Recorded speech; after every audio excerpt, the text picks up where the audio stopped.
This is a true crime podcast. It contains adult themes and content and may not be suitable for all listeners. Listener discretion is advised. You lost all constitutional rights the moment you walked through that door. When the judge said down there, I sentence you to 10 years at the Idaho State Penitentiary, you walked in that door, you was a number. And the inmates understood that. If you're out there, there was past superiors to be in here, just lay down and do it.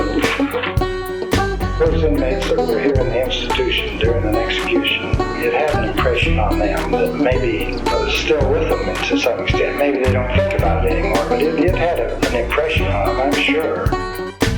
They wouldn't let me out until I get back to stuff. 7 months later, I give it back to them. That was one of the problems we ran into. Is you had 5 or 6 guys that were sitting in a place, smoking and joking and drinking coffee.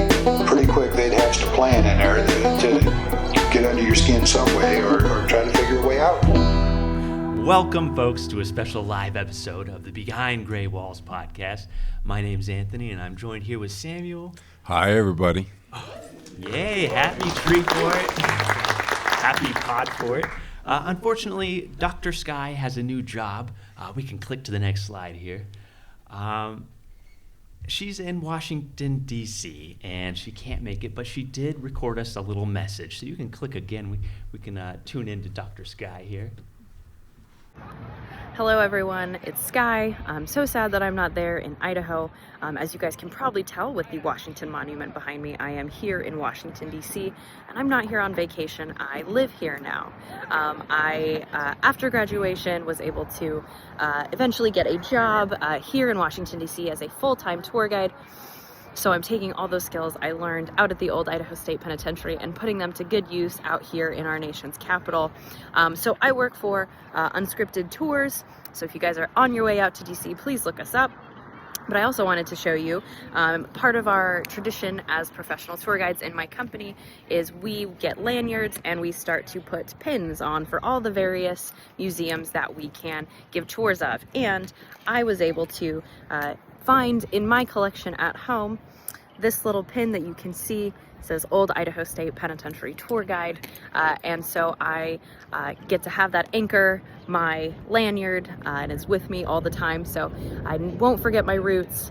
But hope you guys have a great time at Treefort. As always, I wish I was there, but busy season out here with spring break, with the cherry blossoms. So anyway, hope you guys have a great time. We always love Treefort and Podfort. So hello to all of you, and I miss you, and hopefully we will be on back regularly soon. Thanks, guys. Bye. Yeah, we miss Sky. Sam, happy Treefort.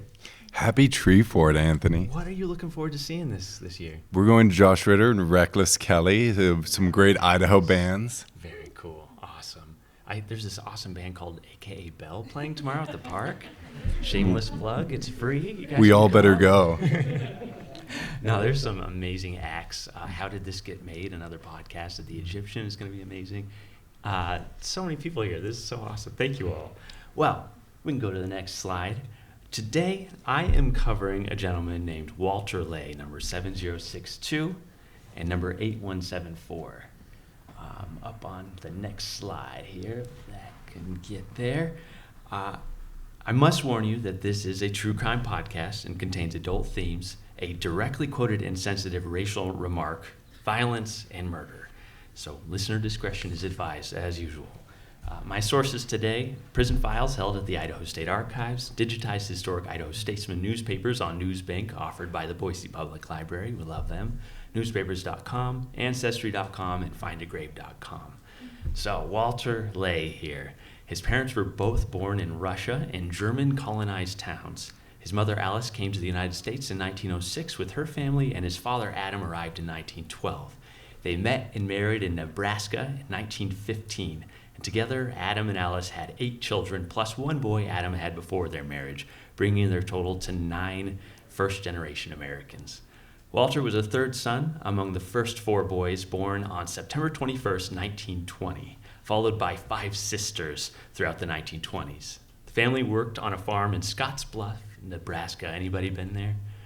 Hey, yeah, we got Nice. one. Yeah, do you recognize the bluff?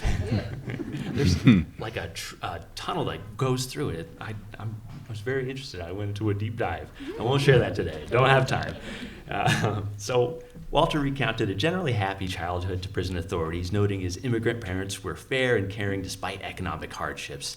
The Great Depression hit the family hard, exacerbating the challenge of farm life, which often pulled him away from school. He ended up dropping out around age 15. The first trouble I found Walter came at the age of 16. On February 14th, 1937, in Minnetonka, Nebraska, he was caught with a, quote, formidable pair of brass knuckles. Next slide, please. Walter claimed he found them and intended to sell them, but someone snitched on him. He was arrested and charged with carrying a concealed weapon. Pleading guilty, Walter was sentenced to an indefinite term at the boys' school at Kearney, Nebraska, a reformatory that housed 167 boys that summer. During his time there, the institution was undergoing significant changes. The State Board of Control sought to replace old punitive measures with new rehabilitative programs focused on education. They fired this director that had been working there for 24 years. Walter stayed at the boys' training school until he petitioned for parole in January 1938, which was granted. He left Nebraska to join his family, who had relocated to a farm in Greeley, Colorado. The fresh start was short-lived.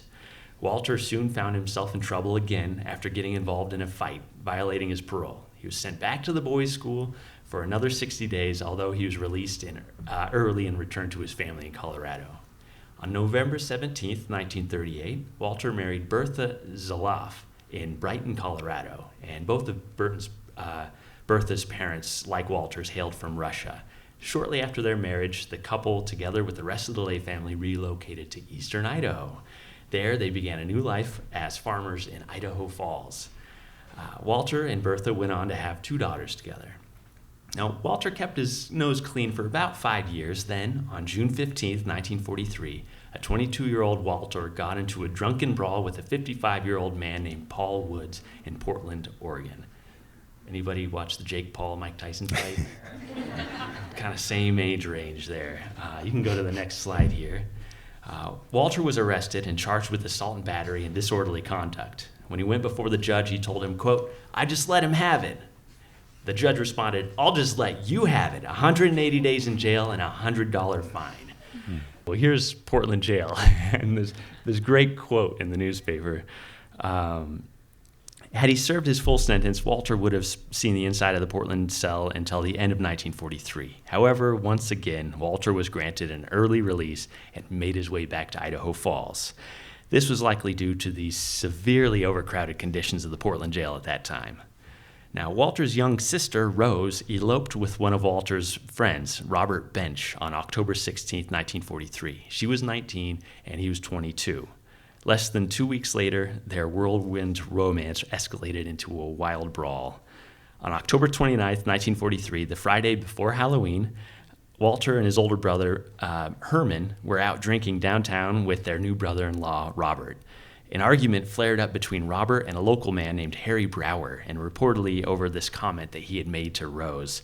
Despite Harry Brower's attempts to defuse the situation with an apology, Robert, a private in the United States Army who is actually AWOL from his base at Fort Douglas, was itching for a fight.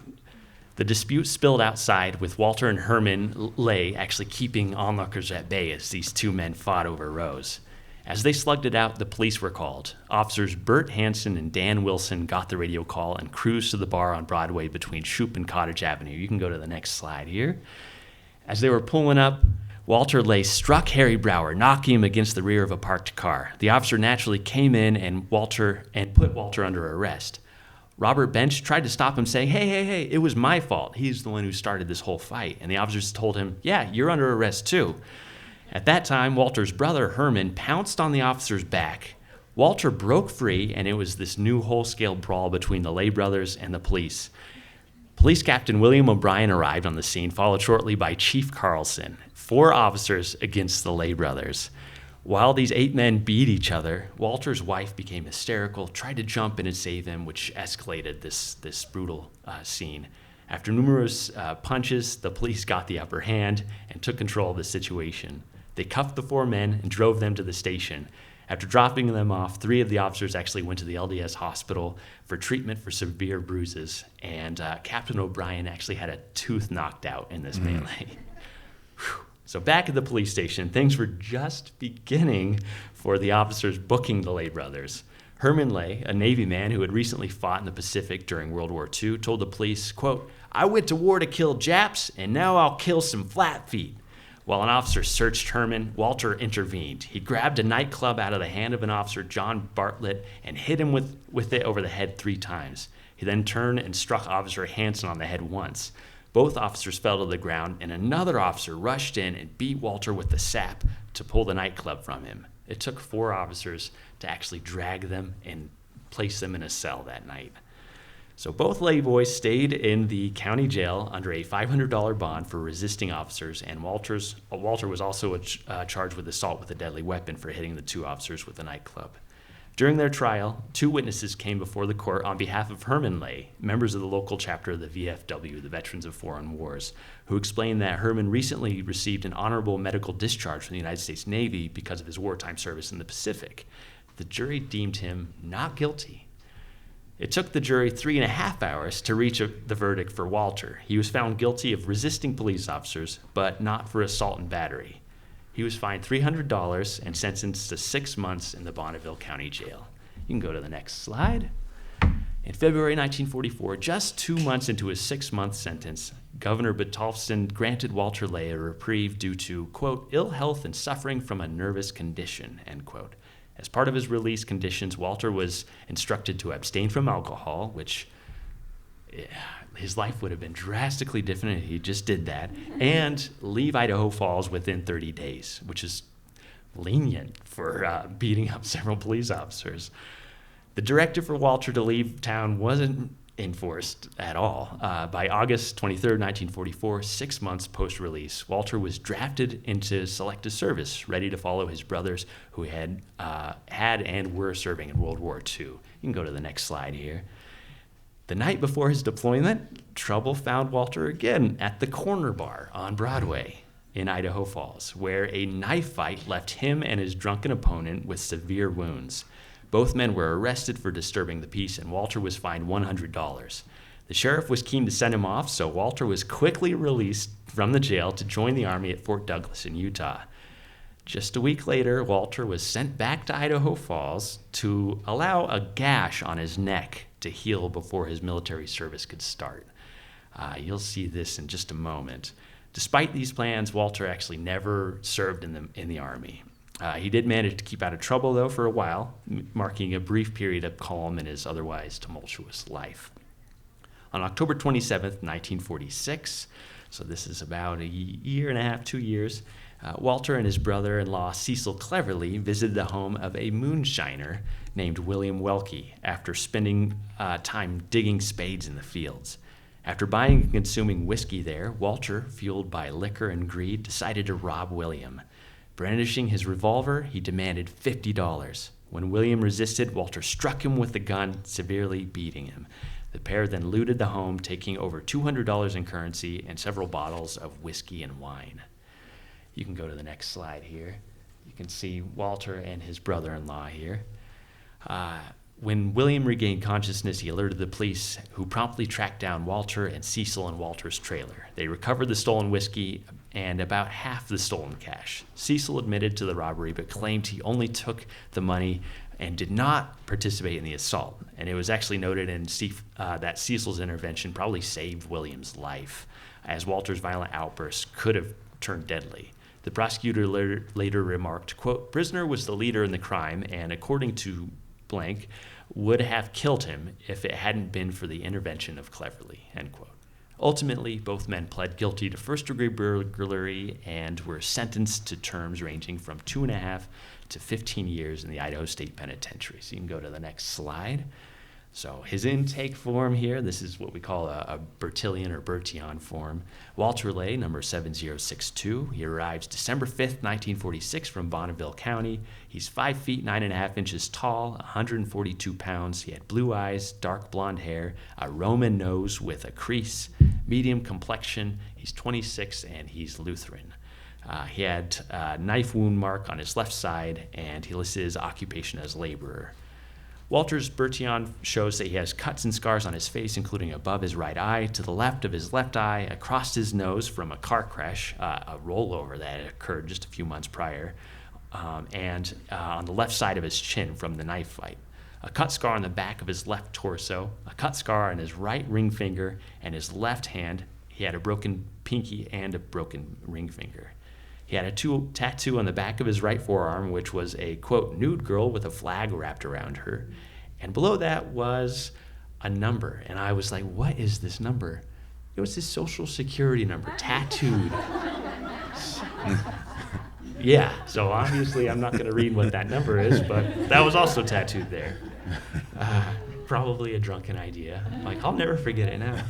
So the district judge wrote that Walter was neither industrious nor frugal, and he was a menace to society. And regarding his criminal tendencies, the judge wrote that Walter, quote, apparently gets into trouble when drinking, end quote. The prosecuting attorney wrote, quote, prisoner has a long record of criminal activities consisting mostly of being drunk and disorderly and assault and battery. He's beaten up several policemen during the past several years, and apparently has conducted a one-man war against all police. I am convinced that when prisoner is released from the penitentiary, he will immediately resort to his old habits, end quote. Yeah. So while Walter was in prison, Bertha actually found herself without any support, and so she filed for and was granted a divorce on July 11th, 1947. Post-World War II, the prison experienced significant influx of prisoners, prompting an expansion of facilities and programs. You can go to the next slide, see some plans that were drawn up for what we call 2 Yard. This is where all the botanical garden is now, and construction of new cell houses. They also started to expand Eagle Islands. Anybody been to Eagle Island? That was the prison farm, and they raised all kinds of food out there. Now, Walter kept himself busy working various jobs within the prison, from working in the dining hall as a dishwasher, working in the root cellar, and even in the bowl gang. He was granted a parole on November 15th, 1948, less than 2 years into his sentence, and he got a job with one of his other brothers-in-law. Less than a year later, he was back for a parole violation on June 16th, 1949, after getting into a... Couldn't have been a fight, could have. Yes, a bar fight at the Mint Bar in Boise, in which he beat up 3 other men and his girlfriend and was extremely unruly and violent towards the police who attempted to arrest him. So he returned to the penitentiary, and it took several months before he landed a new position. On November 4th, 1949, Walter took on the role of managing the outside trustee candy wagon. This is the first time I've ever seen that as a job, a candy wagon. So likely he worked in the commissary. He went around and took people's orders for candy and other goods and things. But he held this until June 1st, 1950. And according to Warden Clapp, quote, one of Lei's duties as a trustee was to remove garbage from the women's ward at the prison. So you can go to the next slide here. So here's a good image of the women's ward. This is actually a photo from around the time period of the women in that main dorm area. All right, you can go to the next slide. This is where he met our next subject. These are the 7 women that were incarcerated at this point. Walter would have interacted with these women while he took out the trash, and one caught his eye. You can press the next slide.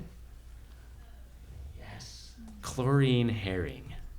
Chlorine Herring's life paralleled Walter's. Born Chlorine Mencken on September 11, 1923, in Shidler, Oklahoma, Chlorine grew up in a large, close-knit family of 6 siblings. Despite a happy childhood, her family struggled financially due to her father's job as a farm laborer, leading them to move frequently with the demands of crop rotation. At 17, after her father's death, she dropped out of school to work various jobs to support the family. Her first arrest came in 1943 in Phoenix, Arizona for disturbing the peace, marking the beginning of a series of run-ins with the law in Oklahoma, Arizona, and California for charges including assault, loitering, and forgery. By 1948, Chlorine was the common-law wife of Claude Worley Herring. The couple lived in Rigby, Idaho, where Claude had a solid job. Next slide, please. Despite their seemingly stable financial situation, Chlorine's pursuit of easy money led to both of their incarcerations.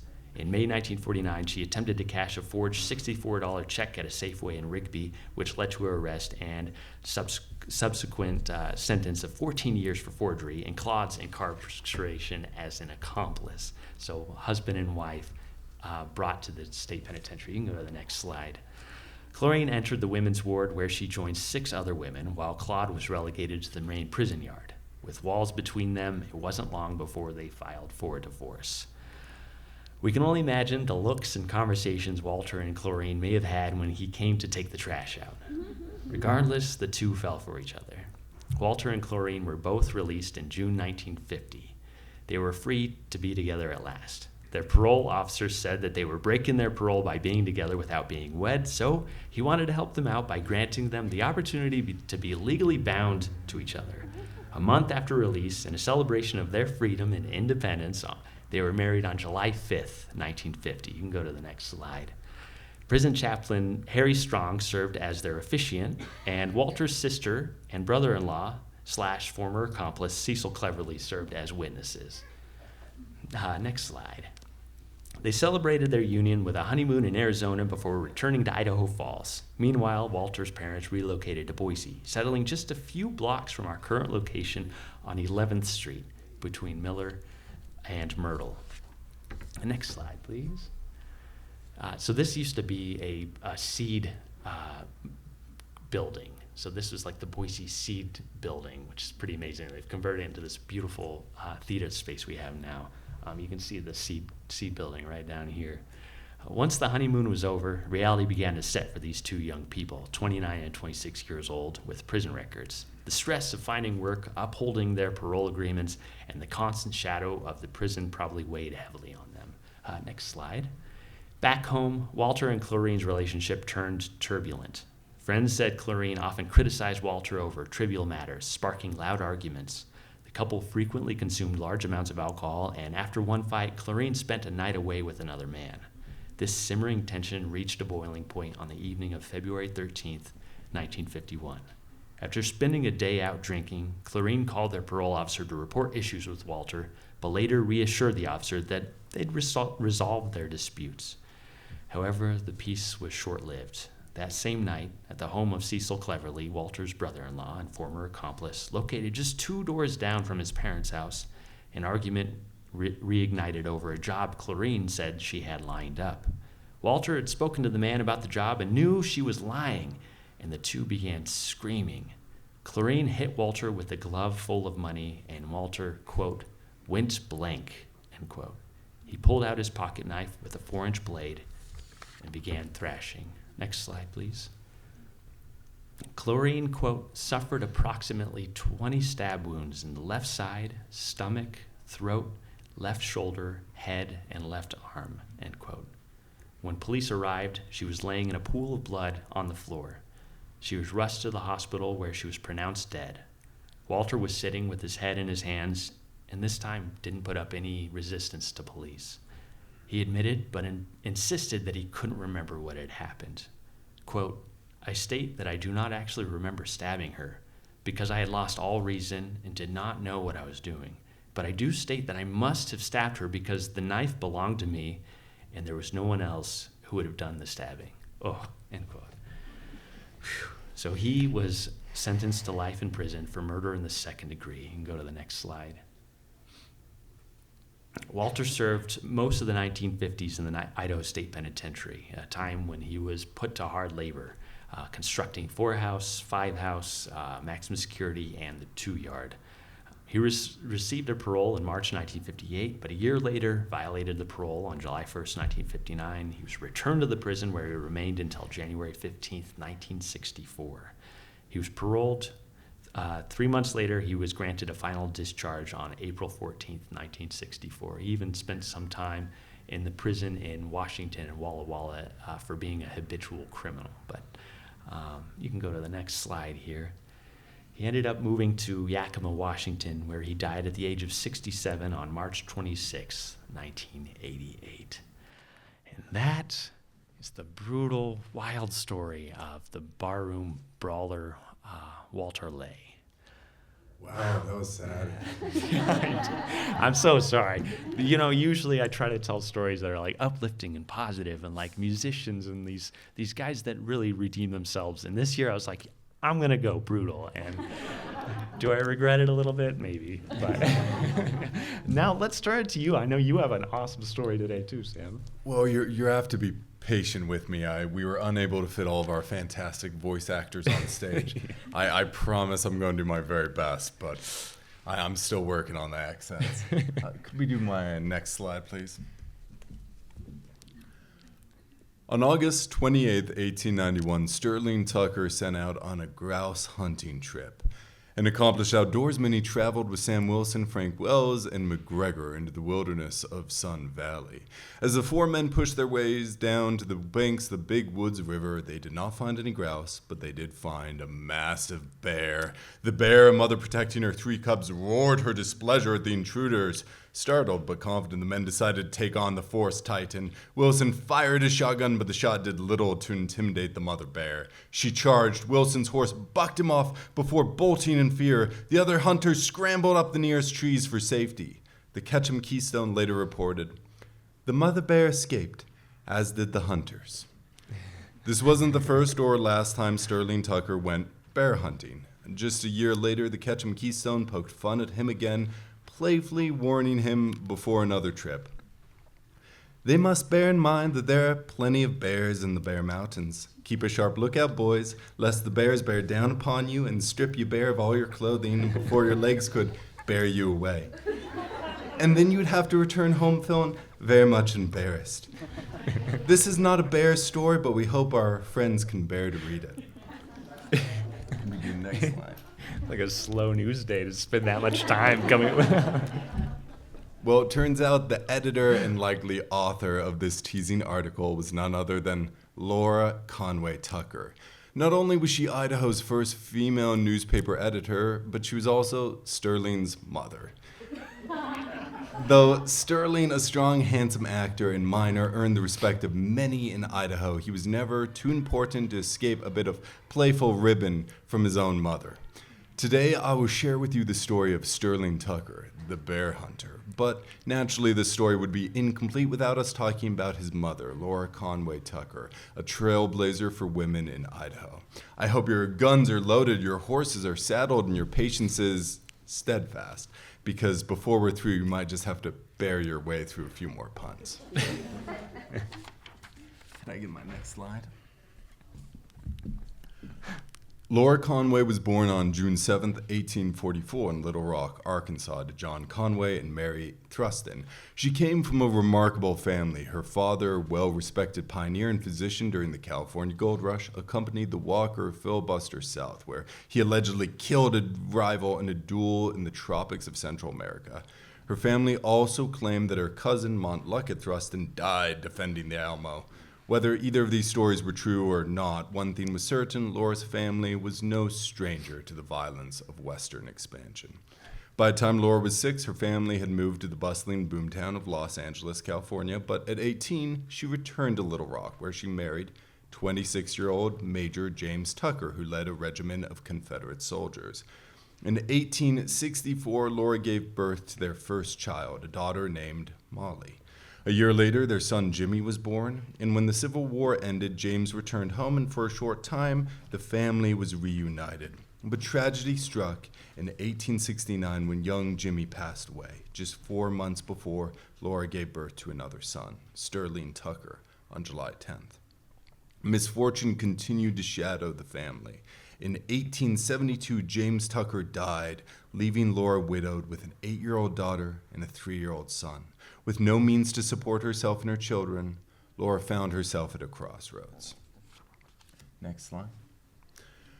Laura moved west to Nevada before settling in Ketchum, Idaho during the 1880s to raise her 2 children. It was there in the heart of Sun Valley that she found her true calling. She was going to write. She began working for the Ketchum Keystone and later became its editor from 1892 to 1899. In doing so, she became the first female newspaper editor in Idaho's history. But that title barely scratches the surface of her accomplishments. Laura became a passionate advocate for the temperance movement and the women's suffrage. She was an active member of the Ketchum Social Club, the Literary Club, and she even served as a trustee for the Ketchum School District. Beyond her civic involvement, she wrote poetry, volunteered for local theater productions, hosted parties, baked for community fundraisers, and on top of all of it, she raised her 2 children. In 1881, Laura became a grandmother when her daughter Molly gave birth to Edward Fairfax Tucker. Edward's father remains a bit of a mystery. Molly was only 16 and unmarried at the time, and while she kept quiet about his identity, she did disclose that he was an English immigrant. Despite the unexpected circumstances of Edward's birth, it was clear he became the joy of his grandmother's life. In 1885, Molly passed away at 20, forcing Laura to bear yet another child. From that moment on, Laura took on the role of Edward's guardian, raising him as her own. Around this time, Sterling had his first run-in with the law. In 1887, at the age of 18, he'd already suffered significant losses. His father, brother, and sister had all passed away, leaving his 43-year-old mother to raise his nephew alone. It's possible that Sterling was trying to earn a little bit of extra money to support his mother, or perhaps he was simply acting out. That May, Sterling and George H. Knight were indicted for corralling hogs and cattle too close to Indian Creek, Haley's primary water source. Misdemeanor. In 1889, Sterling found himself in more serious trouble when C.H. Kilbourne accused him of pulling a gun and firing at him. However, Justice Hostin dismissed the case due to lack of evidence. Sterling soon took on the dangerous job of delivering Ketchum Dickey mail, a difficult journey through the Sawtooth Mountains, especially in the winter months. His physical endurance became the subject of numerous newspaper articles, which frequently praised his strength and courage. Alturas County covered a massive mountainous area. Law enforcement struggled to patrol the region efficiently, and the sheriff couldn't be everywhere at once. Next slide, please.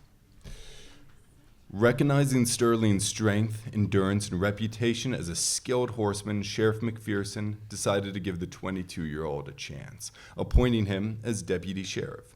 Despite Sterling's prior offenses, many people still described him as good-natured, physically strong, and dependable. The sheriff saw potential in the young bear hunter and gave him an opportunity to make a different path for himself.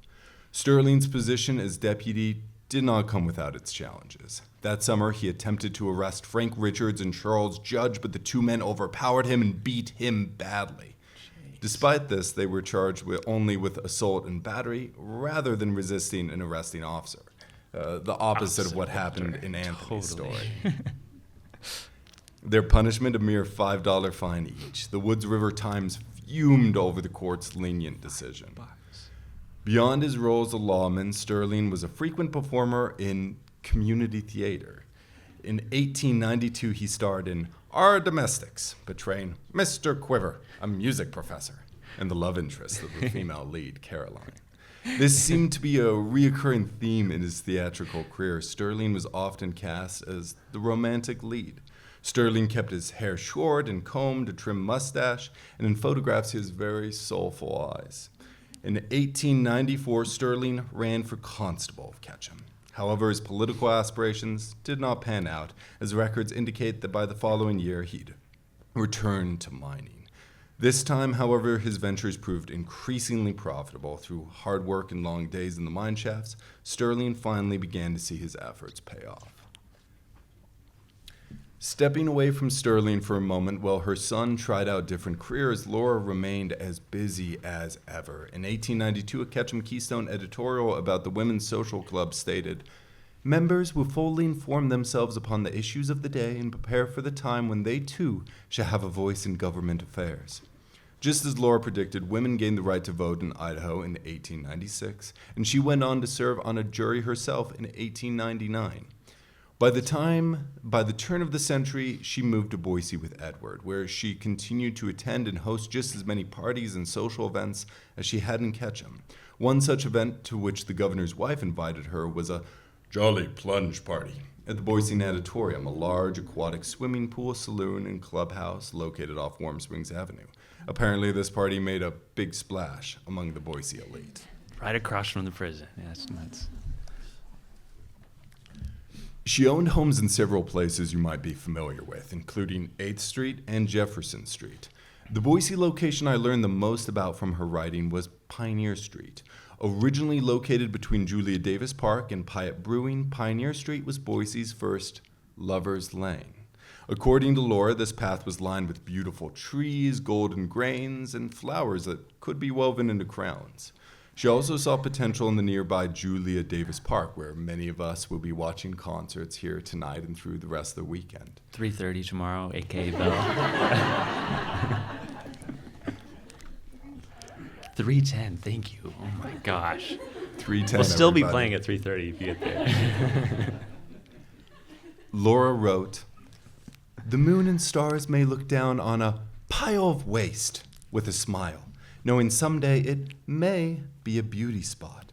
Go to Julia Davis Park and see what a beautiful place can be made out of a dumping ground." She concluded about Lover's Lane with these words: "The trees of Lover's Lane could not have whispered of light hearts, broken hearts, or misunderstandings, for those things are what we think, hear, and see. It makes no difference what the street is today. In the future, it may give to the living what it gave to the pioneer of 1863. Love that. By 1901, Sterling Tucker had found work in a small mining camp of mineral located about 100 miles north of Boise, just beyond the city of Weiser. There, he took up residence at Maggie Hubbard's hotel while working in a local mine. The nature of Sterling's relationship with Maggie is unclear. He may have been nothing more than a boarder in her establishment. However, at 31 years old, the longtime bachelor might possibly have had feelings for Maggie. If he did, he wasn't the only man in town. Another man had also taken notice of the young businesswoman, Samuel Matthews. Matthews, 34, was born in Ohio in 1867. He experienced a tough childhood. His father died when he was 6, and by age 10, he had left home to work as a laborer. In Mineral, he had not endeared himself to the community. The Weiser Semi-Weekly described him as having picked a quarrel with every man he's worked with, while the Idaho Statesman went as far as calling him the most unpopular miner in camp. Dang, how do you earn that? Jeez. Yeah. Matthew, for his part, did not think highly of his fellow miners either. He dismissed them as saloon bums and loafers. Standing 5'8" and weighing 140 pounds, Matthew was a bit on the smaller side with dark brown hair pushed this side, a brown mustache, and dark gray eyes. Despite the scars across his face, he was still considered a handsome man. On the morning of January 19th, 1901, Matthews got into a heated argument with Maggie. He criticized the company she kept and singled out several of the men who boarded at her establishment, calling out Sterling Tucker by name. His words so upset Maggie that she went and told Sterling. That afternoon, whether to defend Maggie's honor, his own, or both, Sterling confronted Matthews. He found him lounging on a bench in the hotel office. Sterling demanded an explanation for the remarks made that morning. Matthews, unfazed, responded, "I said it, and you may take it as you please." Sterling's temper flared. He lunged at Matthews, knocking both men to the floor before quickly scrambling to his feet, ready for a fight. But Sterling wasn't a man to strike an opponent while he was down. He stood back, waiting for Matthews to rise and face him. Matthews got to his feet, but instead of engaging, he turned to leave. Then, in one fluid motion on his heel, he spun. In a flash, he drew his gun. The room exploded with gunpowder and smoke. A single bolt hit Sterling in the gut. He crumpled, then collapsed to the floor. Matthews stood over him. "How do you like that, Tuck?" As Sterling writhed in pain, the bystanders rushed to his aid, but Matthews wasn't done. He fired his gun in the air, forcing the crowd back, refusing to let anyone tend to the man bleeding out on the floor. He paced the room, muttering to himself, "You will you? You will you?" Finally, after several agonizing minutes, he turned and casually walked out of the hotel. He made his way to the saloon, found the justice of the peace, and calmly turned himself in. As word spread of the shooting, the camp wasted no time. Messengers were sent out, one to fetch the nearest doctor, another to inform Sterling's mother of what had happened. Dr. Stevens and Dr. Numbers soon arrived. If those names sound familiar, Dr. Numbers was the same surgeon who removed a bulge shot through Ira Harder's face in episode 94 of last season.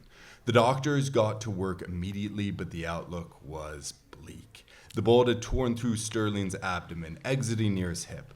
While there was no bolt to remove, the internal damage was extensive. The camp rallied around Sterling, a man who'd been a friend to so many. A collection was taken up, and in no time the miners had raised $100, nearly $4,000 in today's currency, to cover the medical expenses. But when Laura arrived in Mineral, the situation had already turned grim. Meanwhile, in town, tempers flared. Rumors of a lynching began to circulate, and tensions rose. Fearing for Matthew's safety, the local authorities moved him to Weiser, locking him in the town jail. The nervous man now relaxed as he settled into his cell. He remarked to a guard, "The reports you've heard are true. I chopped a man up and made him a cripple for life." Back in Mineral, the doctors were blunt. Sterling would not survive in the unsanitary conditions of the mining camp. Maybe, just maybe, if they could get him to Boise, the hospital might offer him a fighting chance, but Boise was out of the question. The roads leading to the nearest train station, 24 miles away, were buried under deep snowdrifts, now unpassable even by horseback. Naturally, Laura found herself desperate to get her son to Boise, no matter how slim his odds were. The men who'd gathered there to support their friend and his mother during this desperate moment might have exchanged looks. Then one by one, they left, returning with their coats and snowshoes. Together, hands wrapped blankets around Sterling and lifted him onto a stretcher and hoisted them onto their shoulders. Sterling had spent countless miles trekking through blizzards. At great risks to himself, he had made important deliveries. Now, for the first time, it was he who needed to be delivered. His friends could not save him, but they could carry him. Through deep snow, against bitter winds, with a heavy burden, they pressed on, step by step, mile by mile. They carried Sterling 24 miles to the train station. The train carried him to Boise, where doctors rushed him into surgery, but the damage had been done. On January 25th, 1901, Sterling Tucker succumbed to blood poisoning. Wow, that is wild. Matthews pleaded not guilty on a plea of self-defense. The jury found him guilty of manslaughter, and on March 16th, Judge George Stewart sentenced Matthews to 7 years of hard labor at the Idaho State Penitentiary, where he received the number 799. Matthews went on to be incarcerated with St. Cyr from episode 51, Ida Larrity from episode 20, and Len Douglas, episode 81, who I did my Podfort story on 2 years ago. While in prison, Matthews remained on good behavior. Warden Whitney recommended him for parole in 1905, and on April 15th, the prison granted Matthew his release after 4 years incarcerated. After the death of her son, Laura published a thank you note in the paper dedicated to the businessmen and ladies in Mineral, as well as to the 18 miners who carried Sterling to the train station. It read, "I desire to express my heartfelt thanks and assure them that their many kindnesses were a material comfort to him in his suffering, and to myself and my son Edward in our sorrow and bereavement. Very truly yours, Laura C. Tucker." Laura shipped her son's body to Ketchum to have him be buried next to his sister Molly. Laura then watched as her youngest child, her baby boy, who she'd watched in community theater and teased for his failed hunting expeditions, had dirt shoveled upon his coffin. That would be the day Laura buried her last living child. Sterling's career might have been over, but Laura had plenty of work still to do. She went on to play a large role in the campaign of Senator William Borah and continued to be a contributor to the Idaho State Press Association. Laura moved to California to be closer with her family, taking her grandson Edward with her. Edward went on to have a distinguished business career. He operated a stock growers association with Governor Frank Gooding, and he married Miss Madge Lingerfelter of Boise, the daughter of Boise's district attorney. After the Ketchum Keystone closed its doors in 1899, Laura held the most complete collection of the newspaper. By doing so, she preserved a significant portion of Ketchum's history. In 1917, she sold the paper, to the only group she trusted to take care of the precious documents, the Idaho State Historical Society. So cool. Laura passed away in 1922 at age 78. History is powerful, but it can also be painful. Two facts I'm confident Laura knew all too well. But no matter the heartbreak, it is and always will be worth preserving. Just like Boise's Lover's Lane, our history contains a wide variety of stories, but by preserving our history, I can guarantee in the future it may give to the living what it gave to the pioneer of 1863.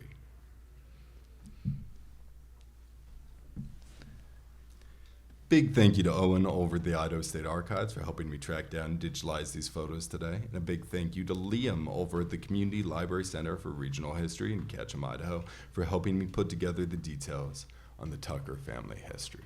Wow. Awesome work, Sam. I love that. That's touching from like Civil War, the Alamo, being this first journalist. Wow, that's incredible. And then we actually go through these collections of these Ketchum Keystone, like these newspapers that directly connected to her, and to cover a story from the perspective of a victim, like for the first time on the podcast. That's so cool. Nice job. Thank you. Wow. Well, thank you guys so much. We can go to the next slide here.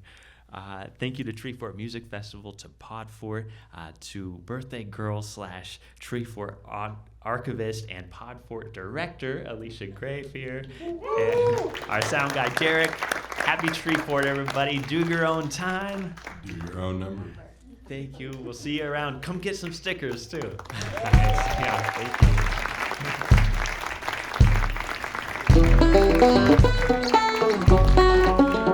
Oh, and stick around for Ghosts and Garnets next.